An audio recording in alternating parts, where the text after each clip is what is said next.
2 चम्मच आंवले का रस, 1-2 मुरब्बे अथवा 1 चम्मच च्यवनप्राश। बच्चों को ये बालप्राश दे देते हैं हम। एक तो ये इसमें सारे पोषक तत्व हैं आँखों के लिए, तो ये च्यवनप्राश या बालप्राश, ये एक कोई भी आंवले का किसी न किसी रूप में प्रयोग करें सब बच्चे।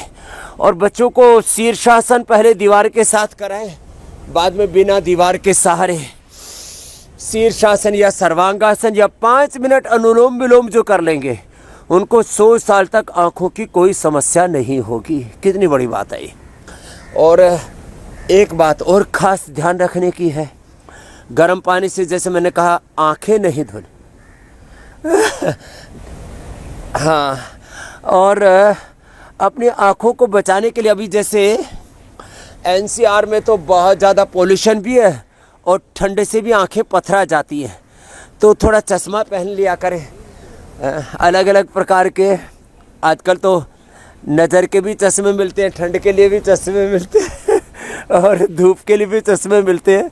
तो जो है जब बहुत ज़्यादा पोल्यूशन है तो आँखों पर चश्मा लगा करके साधारण वाला, फैशन वाला, क्या गूगल्स बोलते हैं, गोगल्स, गूगल बोलते हैं, गूगल बोलते हैं, हमको तो पता ही नहीं है लम्बे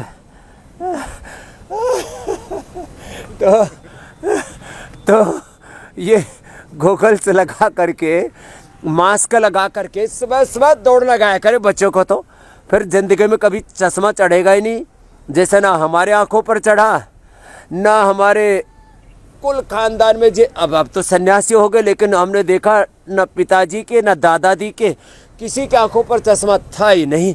और अब तो हमने जब से ये जल नीति सूत्र नीति बता दिया है ना बच्चों को ये, और अब तो इतना ये पोर्टेबल जो है ना, ये जल नीति पोर्ट इतना अच्छा है, बहुत ही अच्छा। तो बच्चों को बचपन में ही ये जल नीति सिखा दें। एक नाक से पिचकारी मार दी, दबा दिया, दूसरे नाक से पानी निकल जाता अपने आप। तो 1 चम्मच आंवला आपको 100 साल तक आंखों की स्वस्थता प्रदान करता है। तो पश्चिम सरदा सतम 100 बातों की एक बात, सुबह सुबह आंवले का जूस पी लो।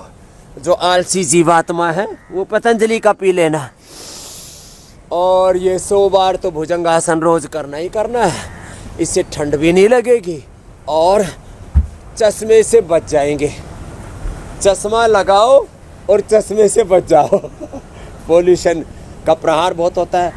टीवी ज़्यादा ना देखें, थोड़ा देख लिया करें। सुबह शाम इंडिया टीवी पर देखो, इतने पॉजिटिव अच्छे शो आते। बाकी बहुत ज़्यादा जो सुबह से शाम तक यूट्यूब पर, फेसबुक में, गूगल में घुसे रहते हैं, बहुत ज़्यादा जो है स्क्रीन का सामने एक्सपोजर होता है, उससे भी दिक्कत बढ़ती है। तो और जो है जिनकी दृष्टि में सकारात्मकता नहीं होती, तो अपने पॉजिटिव एटीट्यूड रखें, ये भी बहुत ज़रूरी है। चलो ये भी करो। हरियाली के बीच में रहे, और कुछ नहीं तो अपने घरों में थोड़ा गमले ही लगा लें। यहाँ तो खूब हरियाली है, देखो मेरे सामने कितने बढ़िया बढ़िया पेड़ लगे, मोलसरी से लेकर के अलग अलग प्रकार के। और इस मैं जिधर देखता हूँ चारों तरफ यहाँ हरियाली हरियाली दिखती है। ऐसे हरियाली का वातावरण भी बहुत ज़रूरी है। एक पोल्यूशन की मार, दूसरी ठंड की मार, और इससे आदमी हुआ जा रहा है बीमार। अरे मेरे भाई, डबल प्रोटेक्शन है ना योग का, आयुर्वेद का। ऐसे ये तो योग करें। लौकी का जूस, पेठे का जूस, सर्दी आ गई है तो थोड़ा ठंडा पड़ेगा जूस, तो लौकी का सूप, लौकी को उबाल ले। अभी मैं दिल्ली गया और वहाँ हमारे गिरीश आहूजा साहब प्रतिदिन इंडिया टीवी को देखते ही नहीं है। देश के करीब 8-10 लाख जो चार्टेड अकाउंटेंट्स जो हो चुके हैं, जो इस समय बन रहे हैं और बनने वाले हैं, उनके सबसे बड़े गुरु हैं वो। तो बोले जी मैं रोज़ इंडिया टीवी देखता हूँ, आपने बताया कि बाप सर्दी आ गई है, अब लौकी का जूस मत पियो। तो लौकी उबाल लेता हमारा बच्चा, और फिर मैंने देखा उसको हल्का सा जीरा, थोड़ा सा पतंजलि बंधानी हींग डाल करके और आधी चम्मच गाय का घी, और उसका सूप बना लिया। लौकी का सूप भी अब ठंडा ठंडा आ गया भाई, अब जूस मत पीना। हाँ, और उससे ही बीपी नॉर्मल आ जाता है। ये पवन मुक्त आसन, मरकट आसन बहुत ही ज़बरदस्त है। शीर्षासन, सर्वांगासन हाइपरटेंशन वाले मत करना भाई। देखो ये शीर्षासन और सर्वांगासन ये हाइपरटेंशन वालों को मना कर देते हैं। ठीक होने के बाद फिर कर लेना। पहले ठीक हो लो, बाद में शीर्षासन कर लेना। अभी नहीं करना, अभी नहीं करना। ऐसे ये, और ये रुद्राक्ष के स्पर्श मात्र से ही हमारा बीपी नॉर्मल होता है। और तो मैं कह रहा था लौकी का सूप। और हाँ, एक बात और खास, ठंड आ गई है,